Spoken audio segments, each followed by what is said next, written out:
Bueno, ¿cómo les va? En el día de hoy vamos a tratar de hacer una charla sobre la organización del sistema de salud en general y haciendo hincapié en los conceptos vinculados a atención primaria de la salud. Esa es la idea, eh, que es como para ponernos en tema dentro por las dificultades que tenemos los veterinarios para entender cómo funciona un sistema de salud en el cual nosotros nos vamos a insertar casi a veces pareciendo un sujeto extraño al mismo, cosa que no lo es, pero que muchas veces es visto eh, de esa manera. Así que la idea ahora, entonces, es hablar de atención primaria de la salud y vamos a arrancar. Primero, quería hacer como un breve recordatorio, porque todo está enganchado, necesitamos ir entendiendo todas las teorías que vamos viendo, los conceptos teóricos, para luego entenderlos dentro de un marco práctico de lo que hacemos los veterinarios de salud pública. Entonces, recordemos primero esta clasificación de medidas de prevención relacionadas con cada uno de los periodos patogénicos de la enfermedad, es decir, el periodo prepatogénico y el patogénico. Y recordamos entonces que en el periodo prepatogénico lo que se hace desde la salud es lo que llamamos prevención primaria, que básicamente incluye promoción de la salud, educación sanitaria y esas cosas, promoción de redes de agua, saneamiento y esos elementos, y protección específica, que son los programas de inmunizaciones. Y todo ese conjunto tiene como objeto evitar que la gente se enferme. En esta época de COVID, las cuarentenas serían prevención primaria, el aislamiento sería prevención primaria, los barbijos serían prevención primaria. Y luego tenemos la intervención cuando ya la enfermedad sea declarada, que es la prevención secundaria, donde tenemos el diagnóstico precoz de la enfermedad para identificar los casos en fase asintomática, o sea, el patogénico temprano, digamos, y luego el tratamiento oportuno y prevención terciaria, la rehabilitación. Entonces, nosotros hoy vamos a hacer hincapié en las acciones vinculadas al periodo prepatogénico, o sea, lo que es prevención primaria, y un poquitito de prevención secundaria en lo relacionado al diagnóstico precoz. Obviamente el rol de la salud pública veterinaria está relacionado totalmente con prevención primaria, vinculado sobre todo a promoción de la salud, que es donde ubicamos a todos los programas de control de zoonosis, por ejemplo, y un poquitito en la prevención secundaria, en el diagnóstico precoz, no porque la hagamos nosotros, sino porque a veces trabajando en forma interdisciplinaria participamos de la organización de esas actividades que son también una forma de vigilancia de nuestro programa de control. Así que, empezando con esto, vamos a ubicarnos dentro de un sistema de salud que incluye muchas cosas. Los sistemas de salud están organizados en lo que se llama sistema de complejidad creciente. ¿Qué quiere decir un sistema de complejidad creciente? Que la menor complejidad, que es habitualmente la que tiene mayor cobertura, arranca con acciones que pueden incluir, por ejemplo, la visita domiciliaria de un agente sanitario, o sea, un personal no profesional. Va a seguir con los centros de salud y va a seguir con hospitales rurales, hospitales de baja complejidad y cada vez de mayor complejidad para llegar en este sistema creciente a los hospitales con mayor cantidad y calidad de sistemas diagnósticos y de tratamientos complejos. O sea, vamos desde la menor complejidad hasta la máxima complejidad dentro de la organización de un sistema. Dentro de este sistema de complejidad creciente, el primer nivel de atención es el que más nos interesa a nosotros en este momento, porque además es en el que, vuelvo a insistir, el que nos insertamos, tiene que ver con la prevención primaria. Entonces, el primer nivel de atención es el de mayor cobertura. Obviamente casi no tiene complejidad, tiene muy poca complejidad, visto desde el punto de vista de la estructura de, por ejemplo, de capacidades diagnósticas o de tratamiento o de uso de equipos complejos. Entonces tiene mucha cobertura y menos complejidad. ¿Por qué mucha cobertura? Porque tenemos que llegar a toda la población con este primer nivel de atención, a toda. Esto incluye, por ejemplo, como les dije hoy, la visita domiciliaria de agentes sanitarios. Esta es una red en la cual en una provincia como por ejemplo la de Río Negro, en toda la provincia hay repartidos, aún en zonas rurales dispersas, agentes sanitarios que se ocupan de la visita médica domiciliaria. En áreas rurales, con toda seguridad, y hoy día en áreas urbanas con otros criterios, pero básicamente es una estructura de amplísima cobertura y obviamente de muy baja complejidad. Lo más que pueden tener es un cuatriciclo o una moto o una mochila para hacer esa visita domiciliaria. Luego tenemos el segundo nivel de estructura, que son los centros de atención primaria de la salud, los CAPS, que le decimos nosotros, pero que son conocidos históricamente con muchos nombres distintos, es todo lo mismo. Los llamamos puesto sanitario, posta sanitaria, la salita del barrio. Antes se lo llamaba dispensario porque ahí la gente retiraba medicamentos. En fin, estos son pequeños edificios, desde un punto de vista edilicio es un muy pequeño edificio, lo llamamos de complejidad 2, esta es la menor complejidad, en la cual va a haber un personal de salud que básicamente va a ser o un agente sanitario o un enfermero como estructura mínima y básica. Esa es la menor complejidad posible. A esto le sigue hospitales rurales o hospitales urbanos en ciudades pequeñas de baja complejidad, lo que llamamos de complejidad 3, que obviamente ya pasan a tener médicos en su conformación, generalmente médicos generalistas o médicos rurales. Son entonces estos hospitales pequeños, de ciudades pequeñas, que tienen a veces alguna capacidad de internación muy mínima, algunas camas. En alguna época podían atender partos, hoy día ya no.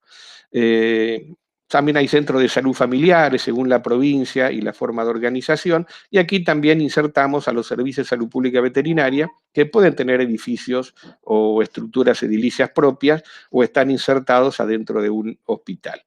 Entonces, este primer nivel de atención básicamente necesita trabajar con la comunidad, articulado con la comunidad, trabajando con las organizaciones sociales, trabajando con las escuelas, con los municipios, porque en realidad, al ser de amplia cobertura, necesita relacionarse con todos los niveles posibles de trabajo, clubes barriales, sociedad de diabéticos, etcétera, con muchos de ellos. Esto, por ejemplo, entonces, es una mínima complejidad, es un puesto sanitario en Anecón Grande, una reserva indígena en la provincia de Río Negro, en la zona rural de Comayo.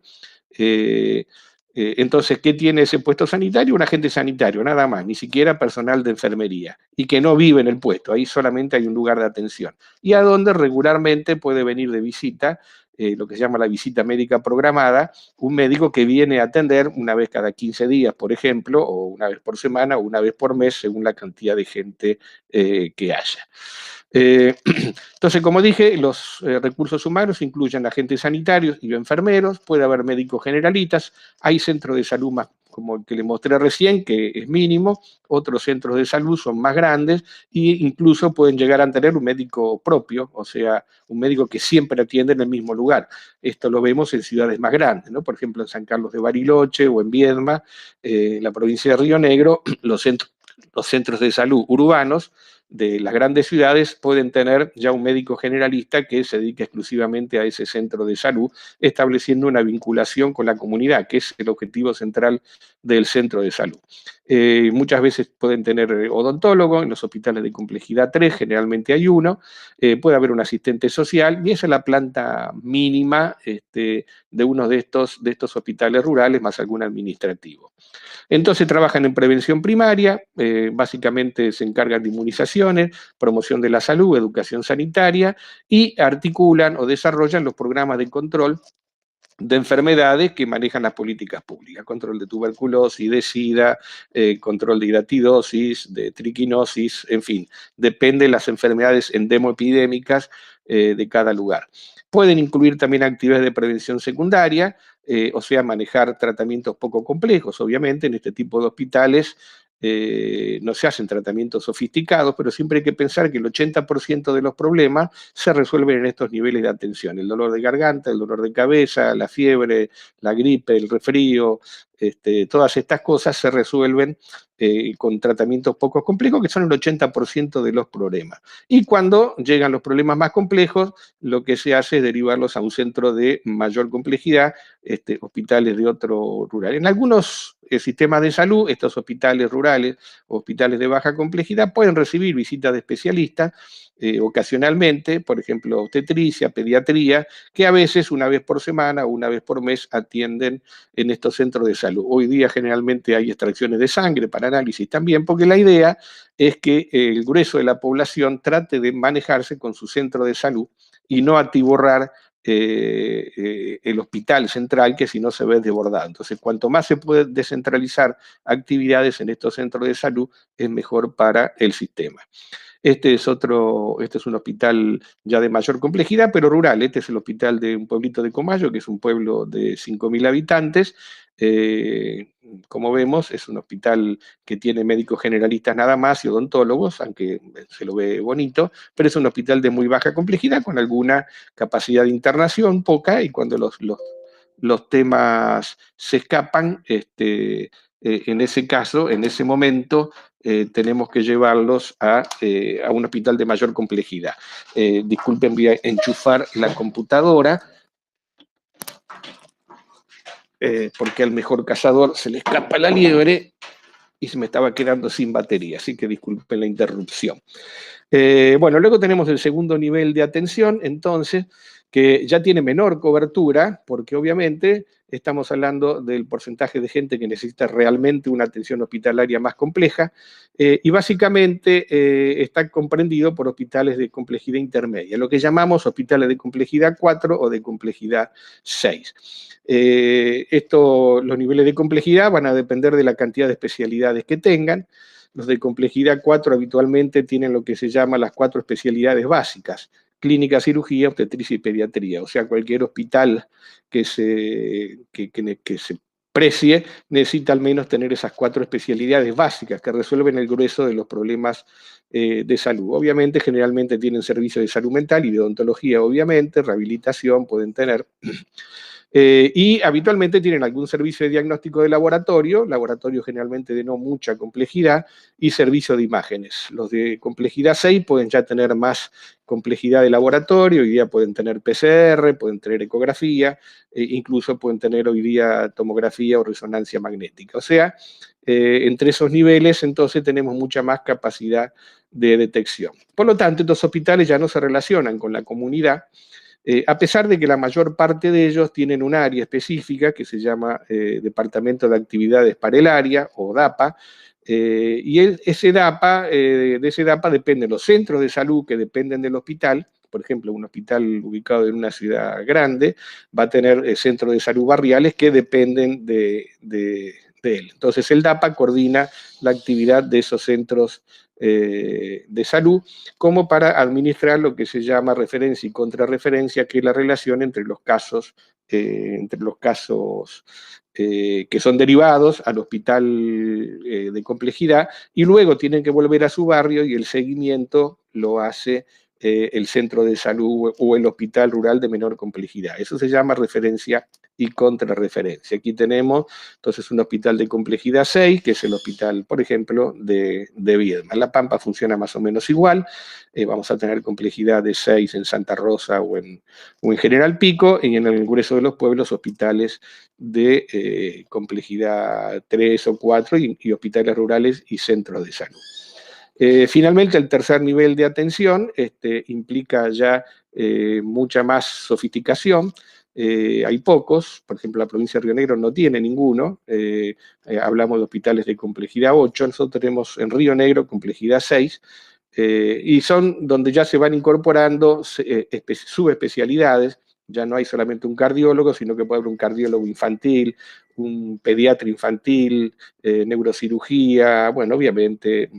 Ya tenemos subespecialidades como neonatología, y entonces mucha más capacidad de atender patología, que insisto, son las menos. El grueso de las patologías van a ser atendidas en los niveles de complejidad bajos, y solamente van a llegar a estos niveles los pacientes que necesitan una especialidad profesional compleja. Ese es más o menos cómo funciona un centro de salud, un sistema de salud, que incluye obviamente además lo que llamamos un área geográfica. O sea, generalmente los sistemas de salud están organizados como zonas sanitarias. En una zona sanitaria está comprendida por una superficie geográfica en la cual hay un hospital cabecera de máxima complejidad, que generalmente es 6, del cual dependen varios hospitales pequeños o rurales o de ciudades pequeñas y una red de centros de salud. Todo eso está articulado por una zona sanitaria que tiene como función articular las actividades y las derivaciones en una forma organizada. E incluso este modelo de organización tiene mucho que ver con las rutas y con las capacidades de derivación de pacientes, que sobre todo cuando se trata de zonas rurales, tienen que poder ser derivados con facilidad hacia el hospital cabecera sin obstáculos geográficos en el medio. Finalmente, ahora vamos a pasar al concepto o a los conceptos de atención primaria de la salud, de los cuales hablamos siempre mucho y que son algo así como nuestra religión, diríamos. Es nuestra forma de encarar la atención sanitaria.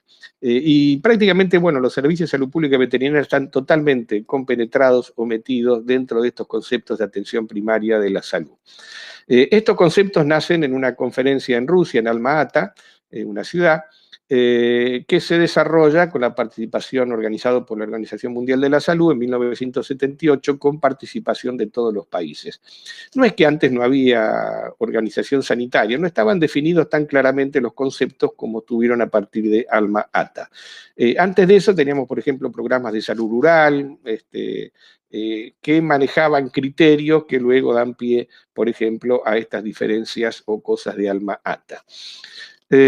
Entonces, esta es la definición básica de atención primaria de la salud, la histórica, la que todos los que hemos trabajado en los servicios de salud desde entonces, básicamente tenemos incorporado como el Padre Nuestro, y en la cual quiero hacer hincapié en 2 o 3 cositas. La definición la pueden leer.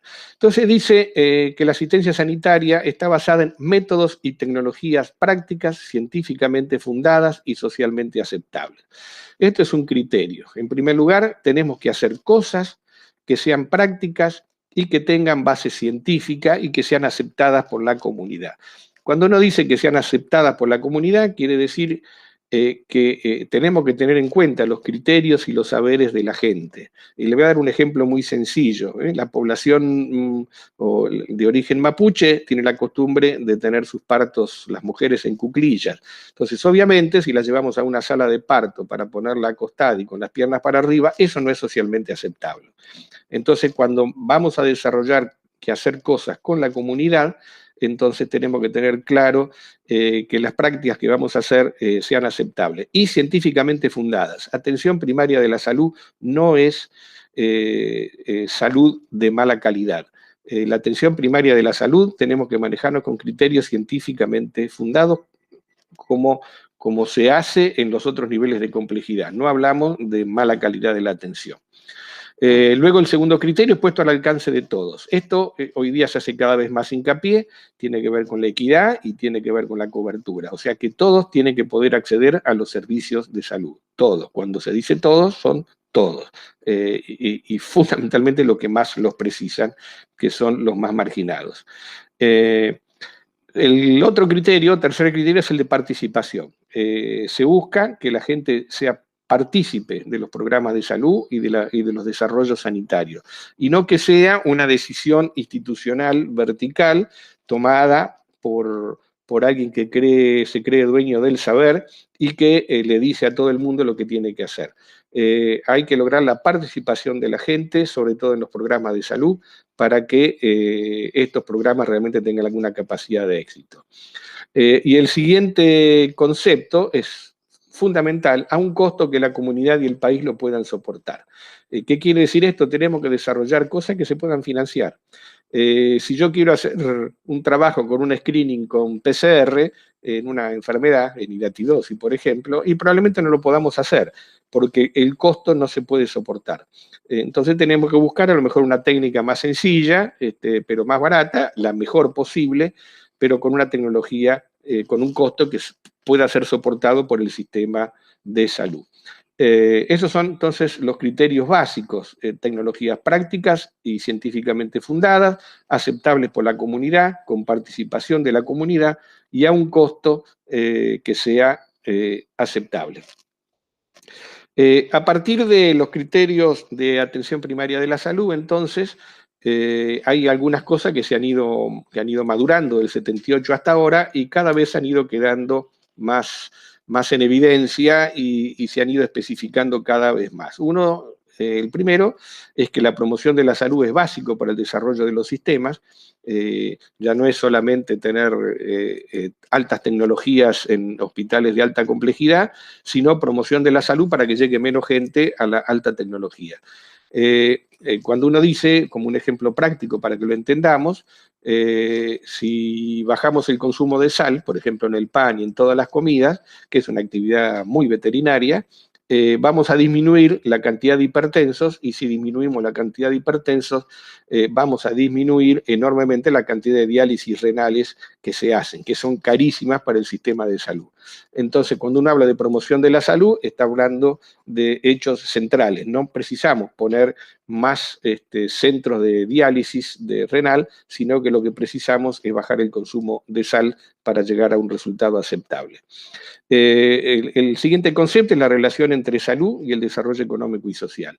Esto resulta claro, que hay políticas que llevan a la marginación de la gente en relación a los servicios de salud, y que muchas veces, habiendo desarrollo económico, los servicios de salud llegan a muy poca gente. Entonces, precisamos desarrollo económico, pero que se relacione con el acceso a la salud de todos. Como dijimos, la participación de los ciudadanos es vital. La acción sobre los determinantes sociales de la salud hoy día es básico para cualquier criterio. Sabemos que hay poblaciones más expuestas al riesgo, cuando hay hacinamiento, cuando hay falta de vivienda, cuando hay falta de nutrición, cuando hay pobreza, cuando hay marginación, cuando no hay agua potable. Todo esto son determinantes sociales de la salud, y que es importante que el sector salud se involucre en acciones intersectoriales, porque muchas veces no dependen directamente de salud, que haya una red de agua, por ejemplo. Pero una red de agua va a tener más impacto en la salud probablemente que un hospital de complejidad 7. Bueno, la necesidad de fortalecer los sistemas de salud integralmente. Muchas veces hay un criterio de que hay que, como dije, de montar centros de alta complejidad, de tratamiento de cáncer, de cardiología avanzada, y nos olvidamos de fortalecer los centros de salud, que son los que van a evitar que llegue cierta cantidad de gente a esos centros de salud. Y finalmente, que la salud es un bien público, y por lo tanto hay un derecho del ciudadano que debe ser garantizado por el Estado a los servicios de salud. Y finalmente llegamos a la nueva agenda. Tenemos cosas nuevas. Como estamos viendo con esta epidemia de coronavirus, hay cambios demográficos, climáticos y epidemiológicos que modifican totalmente nuestras formas de trabajo. Cambios demográficos, por ejemplo, que se vinculan con la urbanización. La gente deja los ámbitos rurales y se va a vivir a las ciudades. Hace años teníamos un 20-30% de población rural, hoy debemos estar en el 5%, y eso genera cambios epidemiológicos, porque la gente se va a villas miserias, vamos a llamar las cosas como son, a vivir mal y hacinados, y eso genera totalmente situaciones sanitarias nuevas. El cambio climático, ni hablar, vemos cómo se expanden enfermedades como la leishmania, como la rabia transmitida por murciélagos, y todo el dengue, y todo relacionado a los cambios climáticos que impactan fuertemente en la situación de salud. Y que tenemos desde la atención primaria que analizar. Esto incluye los cambios políticos, económicos, sociales y culturales. Vemos lo que ocurre cuando llegan personajes como Trump, y cómo cambian la estructura y los valores y el acceso a la salud de las poblaciones. Cada vez hay más distancia entre los ingresos de los ricos y los pobres, por lo tanto aumentan las inequidades y cada vez hay unos pocos con muchas cosas, mucho acceso a la salud, muchos recursos, y cada vez hay más gente sin acceso a nada. Y por otro lado, esos son los problemas, por otro lado, en todos estos años hemos visto lo que llamamos lecciones aprendidas, es decir, muchos intentos y acciones de programas de control y de desarrollo de buenas prácticas que van dando lugar a nuevas estrategias. Vamos a ver en otro momento no de esta charla, pero lo que hoy llamamos One Health o Una Salud, lo que es las buenas prácticas de manufactura en bromatología, como muchas cosas las vamos aprendiendo y enfocamos de una mejor manera los programas de control. Y por otro lado, los avances en ciencia y en tecnologías de la información, que son realmente notables, la velocidad de desarrollo de tecnologías de diagnóstico y de tratamiento es increíble, y lo que es tecnologías de información, que realmente para el contacto con la gente han cambiado absolutamente los criterios de educación para la salud y de formas de conectarnos desde los servicios de salud con las comunidades. Así que hay muchos problemas nuevos y también algunas herramientas nuevas de trabajo que tenemos que aprender a manejar. Sintetizando un poquito esto, entonces en atención primaria manejamos valores, el derecho a tener la salud al mayor nivel posible, la equidad, que todos tengamos el mismo derecho a servicio de salud, que todos tengamos vacuna, que todos tengamos medicina preventiva, que todos tengamos diagnóstico precoz de enfermedades y tratamientos. Y solidaridad, que esto implica que lo financiamos entre todos. Tenemos principios que dan respuestas a las necesidades de la población, la necesidad de trabajar intersectorialmente, esto no lo pueden hacer los médicos, esto ni siquiera salud pública, los veterinarios entramos en este grupo de intersectorialidad, pero que tenemos que trabajar con educación, con ganadería, con quienes manejan obras públicas, etc. Orientado hacia la calidad quiere decir que tenemos que trabajar con la mejor estrategia posible, que es una de las primeras definiciones, con participación de la comunidad, con programas que sean sostenibles en el tiempo, con justicia social y con rendición de cuentas de lo que los gobiernos hacen. Y finalmente, tenemos lo que es más práctico, que es el acceso y cobertura universal. Esto es vital, está arriba de todo. Cobertura universal significa que todos tengan acceso a los servicios de salud que necesitan, sea la aspirina para solucionar un problema de temperatura a un trasplante cardíaco. Acciones intersectoriales, recursos adecuados y sostenibles en el tiempo. Quienes manejamos programas de salud sabemos la importancia de que si encaramos una lucha contra una enfermedad tengamos recursos humanos apropiados. Fíjense que hoy día en la experiencia de la pandemia de COVID, que podemos poner cientos de camas de terapia intensiva, pero no hay terapistas o enfermeros terapistas para manejarlos. La importancia del primer contacto del servicio de salud con la población, que sigue siendo el agente sanitario que hace la visita domiciliaria, políticas y programas de salud, participación de la comunidad, tomar la base familiar y comunitaria, manejarnos con los cuidados y con énfasis en la promoción y la promoción de la salud. Todo esto es el enfoque global de la atención primaria. Entonces, tenemos elementos estructurales y funcionales esenciales que garantizan cobertura y acceso universal. Insisto, este es un eslogan de la atención primaria: cobertura y acceso universal. Tenemos que llegar a todos y todos tienen que tener acceso al servicio de salud que precisan. Y con énfasis en la prevención y la promoción de la salud. La cuestión no pasa por inaugurar tomógrafos, sino que pasa por los programas de salud como elemento sustantivo. Entonces, promovemos acciones intersectoriales para abordar otros determinantes de la salud y la equidad. Eso ya es todo redundante, volvemos sobre lo mismo. Un sistema de salud implica la participación de mucha gente y la salud pública veterinaria está incluida en esto. Y vamos a verlo en más detalle cuando veamos One Health.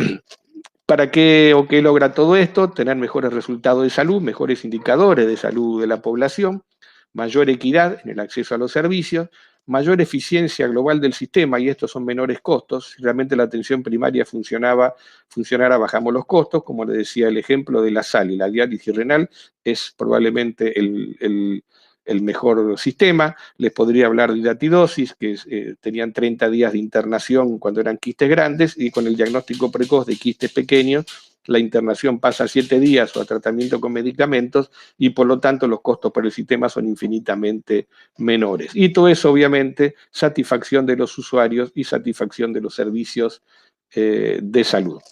Esto es un esquemita bastante práctico: sistema de salud equitativo, solidarios, universales, promoción de la salud con acción sobre los determinantes de la salud y el derecho a la salud como un elemento de protección social. Y acá les paso algunas imágenes para que veamos un poquito cómo funciona esto. Esto es un centro de salud también en la provincia de Río Negro, en Treneta, un agente sanitario y la tecnología apropiada. Como es una zona rural, la recorre en moto. Hoy día tenemos también cuatriciclos, por ejemplo, para que puedan hacer sus recorridas y sus visitas domiciliarias. Una mochila, una heladerita pequeña para llevar vacuna y hacer visita domiciliaria. El agente sanitario es el que lleva las pastillas para desparasitar los perros contra la hidatidosis, le va a tomar la presión a los hipertensos y va a hacer todas actividades de promoción y de educación para la salud. Esto también, un agente sanitario de San Antonio, el de la izquierda, gran pulpero además, en un programa de vacunación contra la gripe que se hace en forma domiciliaria a los mayores.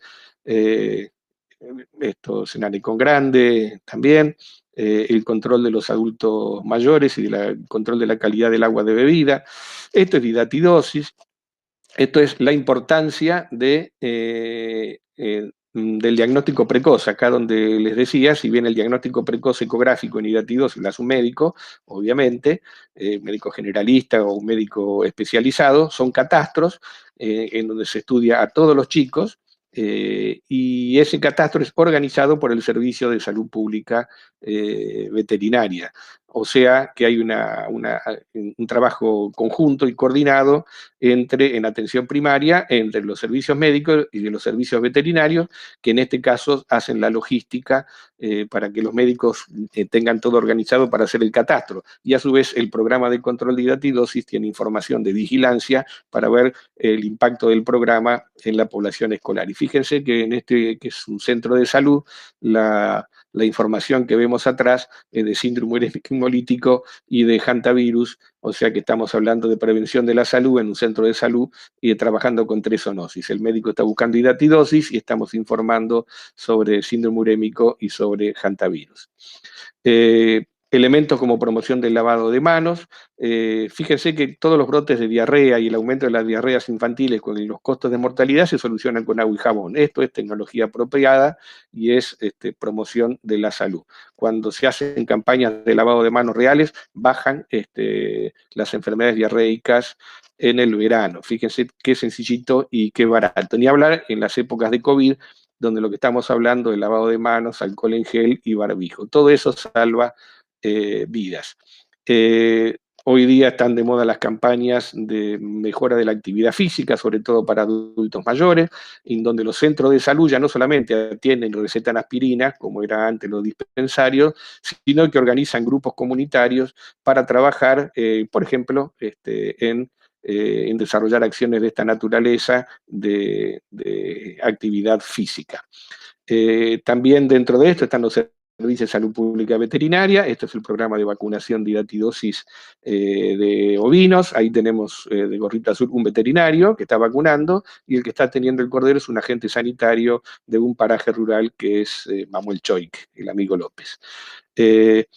Tenemos las campañas de alimentación saludable, también esto es atención primaria de la salud, y ahí vuelvo sobre el esquema de menos sal más vida, porque si bien las campañas de alimentación saludable suelen ser coordinadas o armadas por nutricionistas, fíjense que gran parte de lo que tiene que ver con esto es rol veterinario. Las campañas de menos sal más vida, y las campañas de menos sal en el restaurante, y las campañas de pan con menos sal, están muy ligadas a los servicios de bromatología de salud pública veterinaria y tienen altísimo impacto en la salud de la comunidad, igual que los programas de salud pública veterinaria de control de la calidad del agua de consumo, que será un tema específico. Y finalmente, la intersectorialidad tiene cosas como esta, que es el primer nivel de atención, que termina siempre en una forma en la cual todos somos felices participando de estos procesos. Así que esto sería más o menos una síntesis de este servicio o esta charla de atención primaria de la salud y de la organización de los sistemas de salud para que entendamos qué hace un veterinario metido ahí adentro. Entonces, por ejemplo, en la provincia de Río Negro, también en la provincia de La Pampa, hoy día hay hospitales que tienen veterinarios, inclusive hospitales de complejidad 6 que tienen veterinarios en su planta de personal, relacionados con los departamentos de actividades para el área, como les decía, y trabajando con los centros de salud, y obviamente en los servicios centrales de los ministerios hay veterinarios que desarrollan y organizan los programas de zoonosis y participan de todo lo que es el trabajo de epidemiología que desarrollan los programas de salud. Así que ahí estamos metidos en el primer nivel de atención, desarrollando programas de atención vinculadas a la prevención primaria y ayudando a veces en la prevención secundaria. Así que bueno, no tenemos más para decir, nos despedimos y esperemos que les haya resultado claro esta presentación.